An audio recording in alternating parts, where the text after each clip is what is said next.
I think most healthcare marketers want more personalization and easy access of care. So like, you know how easy it is to go, and Andy Chang used Chicago medicine. I'll give him credit for this. I saw him presentation. It was smart. You should be able to like order care as easily as you can order something on Uber Eats. Like think about how easy it is to go and order a hamburger and it shows up at your house. Like that's way more logistics than just getting an appointment scheduled for you to go to a fucking dentist. So it really needs to get to that point. Amazon does a good job with it. You can do a few clicks and then you're in one medical, you have a PCP appointment. So we all want better UX, more access to care. We want better technology that allows us to like reschedule through a text.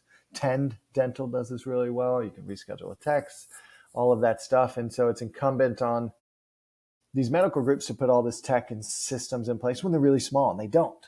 They want to, we all run it like hood rats, and then they get big and they're like, whoa, it's really hard to go back to 1,000-person organization and do all that stuff. So I recommend they do all of that. Personalization is hard in healthcare, but we all want to serve better content at the right part of the patient journey and not say, come back for your knee surgery when they had an ablation on their heart. I got that one actually. And so you need more sophisticated tracking, CRM, journeys, CDP, all of that fun stuff to give people more relevant content. So that's where it's going, more relevant content, better advertising, better UX, more friendly to reschedule and schedule and stuff like that. That's where we're all trying to take it. It's You hard. know, I think, obviously during the pandemic, everybody embraced telehealth, right? For sure. Yeah.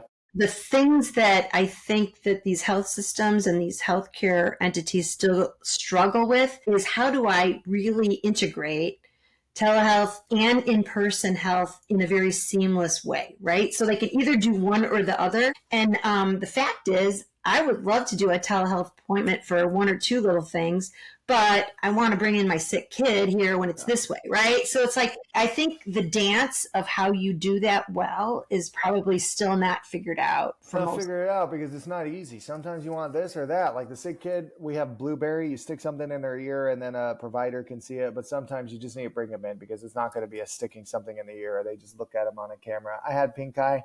It's blepharitis. I actually found I get it all the time because I'm fucking mowing my pastures and stuff. But that I want telehealth for because I'm just like, obviously you can see it, refill the damn thing, but a lot of other stuff you want to go in person. And so giving people both opportunities is important. It didn't go all one way or the other, unlike in office stuff. Nobody wants to go in offices anymore. So that ended up sticking through COVID, I found. But people want all types of care, right?